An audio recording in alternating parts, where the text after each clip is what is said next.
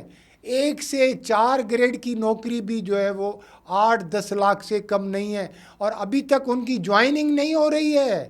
پیسے لے لیے گئے ہیں 2 بار. ڈاکٹر صاحب لیکن یہ 1 سے 4 میں جو بھرتیاں ہو رہی ہیں یہ جیالے ہیں یا کون ہیں؟ جیالے نہیں ہیں یہ. جیالے جیالے نہیں ہیں؟ پیسے کہاں سے لائیں گے 10 لاکھ روپے؟ یہ بھی وڈیروں کے نوکر ہیں, کوئی دلال ہیں, کوئی چمچے ہیں, کوئی کرچے ہیں, کوئی ان کے بندے ہیں جن کے پاس پیسہ ہے, مال کما رہے ہیں. وہ بیچارے اپنے بیٹوں کو کہیں نہ کہیں جو ہے ایڈجسٹ کرنا چاہتے ہیں, لیکن وہ نہیں ہو پا رہا ہے. اچھا سر, ہم آتے ہیں پھر جام صادق کی طرف. تو آپ جام صادق کے ساتھ تھے, بہت قریب تھے, آپ کی سنتے بھی تھے. ہم نے سنا ہے کہ جام صادق کا میڈیا والوں سے بڑے پنگے ہوئے, پھڈے ہوئے, کئی جگہوں پہ آپ نے اچھا رول پلے کیا. یہ کون سے اس طرح کے پھڈے تھے, ذرا ہمارے ناظرین کو بتائیں گے؟ میڈیا کے ساتھ تو جام صادق علی کا کبھی بھی تعلق صحیح اچھا نہیں, پازیٹو اچھا نہیں تھا. نہیں. میڈیا تو سخت خلاف تھا جام صادق علی کے, اور میں نے پوری کوشش حالانکہ کی. اس ٹائم صرف اخبارات تھی.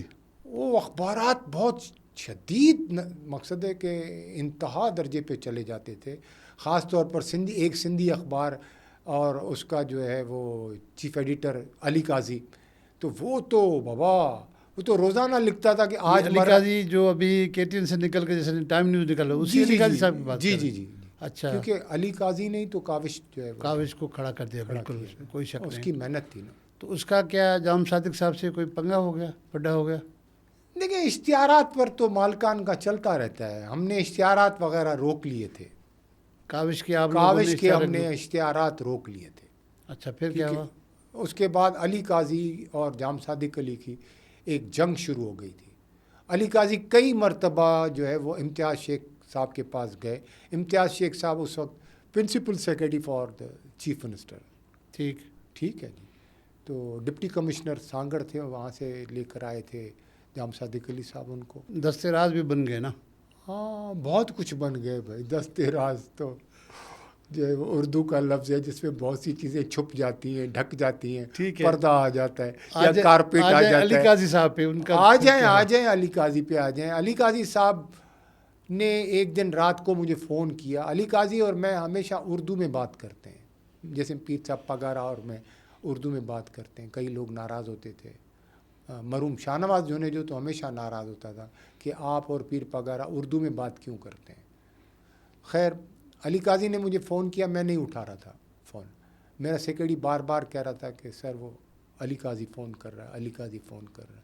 میں نے کہا نہیں, فون ان کو کہو غازی صلاح الدین مصروف ہے. کافی فون کے بعد میں نے پھر فون ریسیو کیا. میں نے کہا خیریت ہے؟ بولا میں 5 منٹ آپ سے ملنا چاہتا ہوں. میں نے کہا میں مصروف ہوں. بولا 5 منٹ مجھے رات کو دیں آپ. پھر میں نے اس کو رات کو ٹائم دیا تو یہ آیا اور اس نے کہا کہ مجھے بچاؤ, مجھے بچاؤ. بولا مجھے جام صادق علی جو ہے وہ نہیں چھوڑے گا. میں نے کہا حرکتیں بھی تم نے ایسی کی ہے تو جام صادق علی جیسے کیا حرکت ہے, انہوں نے زیادہ سے لکھا ہوگا نا, لیڈ لگتی تھی, سپر لیڈ روز لگتی تھی, آج مر رہا ہے کل مر رہا ہے.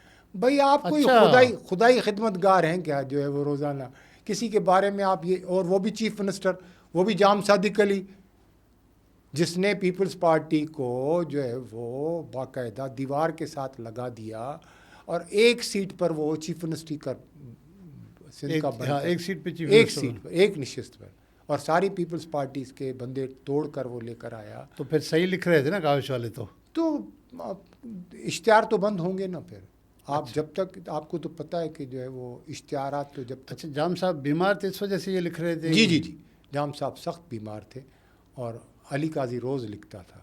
مجھے کئی مرتبہ جام صادق علی نے کہا کہ اس کو سمجھاؤ. ایک مرتبہ جب اس نے سیکرٹری ہیلتھ تھا نظامانی صاحب, اپنا ڈاکٹر نظامانی, ابھی جو ان کا انتقال ہوا ہے, آلمانی صاحب سوری, ڈاکٹر آلمانی صاحب جو ہے وہ سیکرٹری ہیلتھ تھے. تو انہوں نے کوئی رپورٹ دی تھی کہ یہ اتنے منتھ تک جو ہے وہ زندہ رہ سکتا ہے بس. تو اس رپورٹ کو جو ہے وہ علی قاضی نے شائع کیا تھا. شائع کر دیا؟ ہاں, شائع کر دیا تھا, اور اس کے نام کے ساتھ شائع کیا تھا, آلمانی صاحب کے نام کے ساتھ, اور جس کو آلمانی صاحب کو پھر وہاں سے ہٹایا گیا, لیکن وہ پیپلز پارٹی کے لیے تو ہیرو بن گیا تھا. ڈاکٹر ایم اے علمانی، ڈاکٹر ایم اے علمانی بہت اچھا ڈاکٹر، بہت اچھا انسان، بہت اچھا انسان، اور بہت اچھے میں ڈاکٹر۔ جیل میں سے کئی مرتبہ علمانی صاحب سے علاج کروانے کے لیے گیا، کیونکہ مجھے جیل کے جو خارش کی بیماریاں بہت ہوتی ہیں، کمبل وغیرہ خراب ہوتے ہیں، ٹھیک ہے سر، لیکن ہاں خیر تو میں علی قاضی کو میں نے کہا کہ تم نے جو ہے وہ جام صادق علی کو نقصان تو بہت، ڈیمیج تو بہت کیا ہے، تو اب میں کیا کروں، مجھے بتاؤ، میں نے تمہیں کئی بار سمجھانے کی بھی کوشش کی، بولا نہیں مجھے بس کسی صورت میں بچاؤ، میں نے کہا میں نہیں بچا سکتا۔ علی قاضی صاحب کو کس نے بتایا کہ جام صادق آپ کو مروانا چاہتے ہیں؟ دیکھیں مروانے والا تو میں نہیں کہہ سکتا، لیکن اس کو سبق سکھانے کا تو فیصلہ ہو چکا تھا، ہو چکا تھا، ہاں، کہ علی قاضی کو سبق سکھایا جائے گا۔ اب سبق سکھانے میں جو ہے وہ بہت سی باتیں آ جاتی ہیں، اور وہ بھی جام صادق علی کا سبق جو ہے وہ یہ آپ کے سامنے طے ہوا تھا کہ علی قاضی صاحب کو سبق نہیں، سکھانا میرے ہے یا سامنے طے نہیں ہوا تھا، لیکن طے ہو گیا تھا کہ علی قاضی کو سبق سکھانا ہے۔ آپ کو بھی پتہ لگ گیا تھا؟ ظاہر ہے میں تو بہت کلوز تھا نا جو ہے وہ جام صادق علی کے، اور اس کو پتہ تھا علی قاضی کو کہ یہی رکوا سکتا ہے، تو میں نے کہا کہ جب یہ باقاعدہ ایسے سمجھے میرے پیروں پر گر گیا کہ مجھے بچاؤ، تو میں نے کہا علی دیکھو ہماری بہت پرانی دوستی ہے، میں آخری بار کوشش کروں گا، لیکن جام صاحب میرے پر سخت ناراض ہوں گے۔ اچھا یہ ملاقات ہوئی تو صبح جو ہے وہ ہمارے ایک دوست، مہربان دوست، اس کا نام نہیں لیتا، وہ ہمارے قریب رہتا تھا، اس نے جام صاحب کو ناشتے کی ٹیبل پر بتا دیا کہ رات کو علی قاضی کے ساتھ اس نے جو ہے وہ ملاقات کی ہے۔ اس کو کیسے پتہ چلا؟ جام صادق علی کی جو ہے وہ انٹیلیجنس بہت تھی، کمال کی انٹیلیجنس تھی۔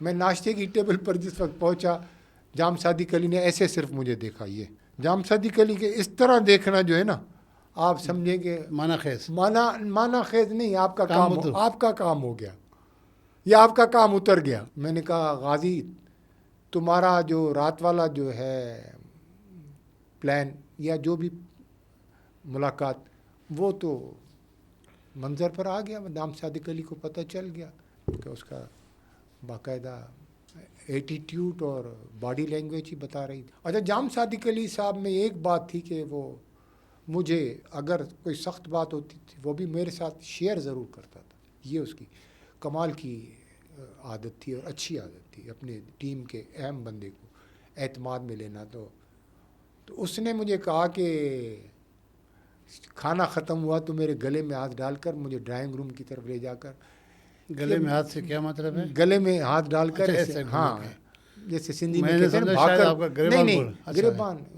بھاکر پائے، ہاں، تو میرے کہا کہ میرے دشمنوں کو رات کو تم ملاقات کرتے ہو اور ان کے ساتھ ڈرنک کرتے ہو، یہ لفظ اس نے ڈرنک کا کہا، ڈرنک کرتے ہو تم، تو تمہیں خیال نہیں آتا کہ تم اپنے باس کے ساتھ کیا کر رہے ہو؟ میں خاموش رہا، سنتا رہا۔ جب ہم ڈرائنگ روم میں پہنچے تو ہم دونوں ون تھے، تو جام صاحب نے بہت سختی سے مجھے کہا کہ تم نے یہ کیوں کیا، اور کم از کم تمہیں یہ نہیں کرنا چاہیے تھا۔ جب وہ ساری بات اپنا مقصد غصہ اتار چکے تو میں نے کہا تب تک آپ خاموش رہے؟ میں خاموش رہا۔ جام صاحب کی طبیعت کو میں جانتا تھا کہ جب تک اپنا غصہ اتار نہیں لیتے تھے وہ خاموش نہیں ہوتے تھے، اور اس درمیان آپ کو سی ایم کو، اپنے ہیڈ کو، اپنے باس کو جو ہے وہ انٹرپٹ نہیں کرنا چاہیے۔ تو میں خاموش رہا۔ میں نے جام صاحب کو کہا کہ اب میں کچھ بولوں؟ ہاں تم تو بھائی اپنے دلائل دو گے اتنے خطرناک کہ میں تمہارے سامنے تو کچھ بھی نہیں ہوں، تم جو دلائل دو گے تم بہت خطرناک ہو، بولو اب۔ میں نے کہا آپ پیپلز پارٹی سے بھی لڑ رہے ہیں، آپ میڈیا سے بھی لڑ رہے ہیں، آپ اس سے بھی لڑ رہے ہیں، آپ اس سے بھی لڑ رہے ہیں، اب آپ نے ہر جگہ اپنے محاذ کھولے ہوئے ہیں، کم از کم میں ان محاذوں پر کو ٹھنڈا تو کر رہا ہوں نا، ان کو انگیج تو کر رہا ہوں نا، ان سے بات تو کر رہا ہوں نا، تو آپ کم از کم مجھ پر تو اعتماد کریں کہ میں آپ کو ڈیمیج نہیں کروں گا، آپ کو نقصان نہیں پہنچاؤں گا کسی صورت میں بھی۔ اس نے کہا ایک شخص میرے لیے روزانہ لکھتا ہے کہ میں آج مر رہا ہوں، کل مر رہا ہوں، اب تو اس نے رپورٹ بھی دے دی کہ میں اتنے مہینے زندہ رہوں گا، اس کے بعد میں جو ہے وہ مر جاؤں گا۔ تو میں نے کہا اس رپورٹ سے کیا ہوتا ہے؟ یہ تو سب اللہ کے اختیار میں. بولا یہ چیز علی قاضی کو کیوں سمجھ میں نہیں آتی جو تمہیں سمجھ میں آتی ہے؟ تو بڑا بحث کیا اس نے. تو میں نے کہا کہ ایک آخری موقع ہم نہیں دے سکتے علی قاضی کو؟ اس نے کہا نہیں، بہت ہو گیا. میں نے کہا میری وجہ سے آپ آخری موقع دیں. آج کے بعد اگر علی قاضی نے کوئی حرکت کی تو میں ذمہ داری لیتا ہوں کہ پہلے میں ماروں گا اس کو، پھر آپ مارنا. اس لیول تک آپ نے کہہ دیا؟ میں نے کہہ دیا. تو جام صاحب نے کہا کہ یہ تم نے بہت بڑی بات کہہ دی ہے، لیکن ایک بات یاد رکھو. مجھے سخت یہ اس طرح انگلی کر کر ایک بات یاد رکھو، اب علی قاضی کو تم ڈیل کرو گے، میں نہیں کروں گا. اور اگر کہیں پر بھی علی قاضی نے کچھ کیا ہے تو میں تم سے نہیں پوچھوں گا، میں خود فیصلہ کروں گا. اچھا. ہاں. میں نے پھر وہ علی قاضی کو بلا کر کہا کہ میں نے بڑی مشکل سے جام صاحب کو ٹھنڈا کیا ہے، اور اس شرط پر ٹھنڈا کیا ہے کہ میں ذمہ دار ہوں. اب اگر آئندہ اگر اس نے کیا. اس کے بعد علی قاضی جو ہے وہ اس کے بعد نہیں لکھتے تھے؟ نہیں. پھر یہ تو زیادتی اچھا ہو گئی اسی نا طرح قلم کار کے پھر وہ ساتھ. کاوس جی نے بھی لکھنا شروع کیا. صرف علی قاضی کا نہیں تھا، کاوس جی بہت بڑا جو ہے بڑا بڑے کالم نام تھے، نگار اور تھا. انگریزی اخبار میں کالم اس کا خطرناک بہت ہوتا. خطرناک تھا، بہت خطرناک تھا. اچھا پھر کیا کاوس ہوا؟ جی کے آرٹیکل ڈان میں جام صادق علی کے خلاف آتے تھے. تو مجھے جام صاحب نے کہا کہ اب کاوس جی کا کوئی انتظام کرو، اس کو کیا کر رہا ہے. تو کاوس جی کسی کی نہیں سنتا تھا، بہت خطرناک تھا. اب ہم بول دیا بس، ہمارا فیصلہ ہے، ہم بول دیا ہے بس. وہ سالہ کیا کہتا ہے، وہ سالہ کیا کرتا ہے، تمہارا چیف منسٹر ہے، میرا چیف منسٹر نہیں ہے. وہ سالہ اپنے آپ کو سمجھتا کیا ہے؟ سالہ تو بار بار وہ سالہ اپنے آپ کو کیا سمجھتا ہے؟ سالہ. ڈان اخبار کا جو ہے وہ مین آرٹیکل کاوس جی کا ہوتا تھا. تو میں نے جو وہاں پر اس کے بنگلے کے سامنے انتظام کیا، وہ میں منصور صاحب معافی چاہتا ہوں، بتا نہیں سکتے؟ میں نہیں بتا سکتا. تو اس نے توبہ کی. پھر آپ نے ایسے تنگ کیا کہ کاوس جی نے بھی توبہ کر لی؟ کاوس جی نے توبہ کر. ریئلی؟ ہاں، کاوس جی نے توبہ کی. تو جب وہ جام صادق علی امتیاز شیخ کے ذریعے جام صادق علی صاحب کے پاس آیا، تو جام صادق علی نے کہا میں کچھ بھی نہیں کہوں گا، تم جاؤ غازی صلاح الدین کے پاس، امتیاز شیخ کے کمرے میں بیٹھا ہوا ہے، وہ تمہیں معاف کرتا ہے تو تم معافی ملے گی، ورنہ نہیں ملے گی. پھر میں نے اس سے معافی نامہ لکھوایا، اس پر دستخط کروائے، اور پھر اس کی جان چھوٹی وہاں سے. تو غازی صاحب پھر جمہوری دور میں بھی آپ نے جو ہے وہ آمرانہ کام تو کیے نا، صاف دیکھیں لوگوں کو اقتدار کے لیے یہ پاور پالیٹکس میں یہ چیزیں کرنی پڑتی ہیں، یہ کرنی چھوٹی پڑتی ہے. چھوٹی چیزیں ہیں. میں نے تو بہت چھوٹی چھوٹی چیزیں کی ہیں، اس کے بعد تو پتہ نہیں کیا کیا ہوا ہے بھائی. وہ بھی ہمیں جب پتہ چلتی ہے تو ہم کہتے ہیں یار یہ تو ہم نے کچھ بھی نہیں کیا ہے.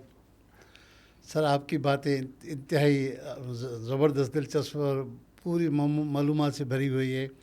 دل تو نہیں چاہ رہا ہم آپ سے زیادہ لے رہے، لیکن اشارے بار بار آ رہے ہیں. تو غازی صاحب آپ سے تو ہمیں اور کئی پروگرام کرنے پڑیں گے، جس طرح کہ آپ کے پاس ہسٹری ہے. بہت شکریہ آپ نے ٹائم دیا سر. نہیں، بڑی بڑی مہربانی. میں ایک چیز اور بھی جو ہے وہ آپ کو بتانا چاہوں گا.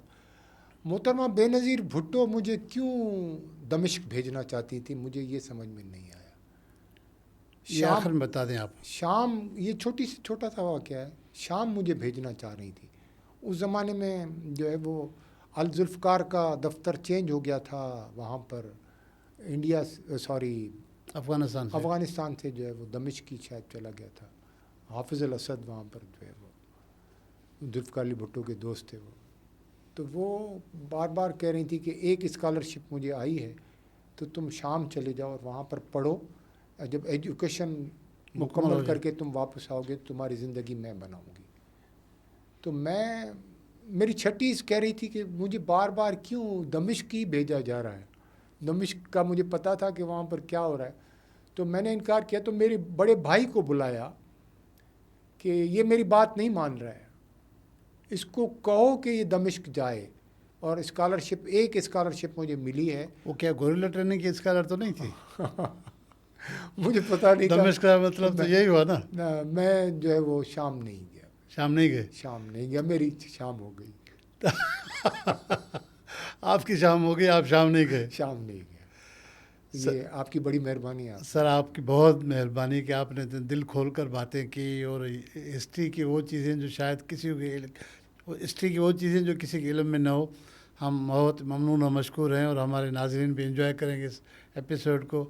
ہم پھر ایک بار آپ کو ضرور تکلیف دیں گے، اور آپ امید کریں گے کہ آپ ضرور آئیں گے ہمارے پاس. انشاءاللہ. ناظرین، آپ نے غازی صلاح الدین صاحب کی باتیں سنی، وہ چیزیں جو ذوالفقار علی بھٹو صاحب کے زمانے کی وہ چیزیں جو غازی صاحب کے سینے میں دفن تھی. ہم نے آج ان کو نکال کے باہر رکھا تاکہ جو یوتھ ہے ہماری، یا اس دور کے جو لوگ ہیں وہ بھی سن سکیں، یا ایون پارٹی کے جو سینئر لوگ ہیں یا جو سچے لوگ ہیں، کھرے لوگ ہیں، ان تک بھی یہ بات پہنچے کہ کیا کیا چیزیں ہوئی ہیں ماضی میں.